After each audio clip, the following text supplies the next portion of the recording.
আসসালামু আলাইকুম রহমতুল্লাহি ওবরকাত। আমার মাননীয় ডক্টর ইউনুস সাহেব কেমন আছেন? ভালো আছেন তো? আলহামদুলিল্লাহ। আপনি আসছেন, আমি খুশি হচ্ছে।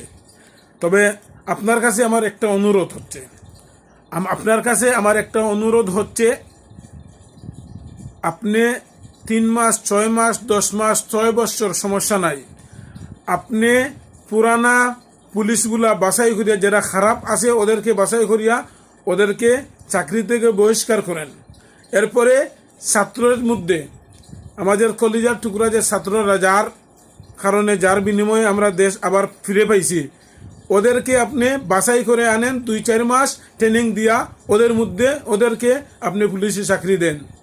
যদি দেশটাকে বাঁচাইতে চান, যদি আপনি আল্লাহর কাছে বাঁচতে চান, কারণ যারা হক কথা বলবে, যারা হকের উপরে থাকবে, ওদের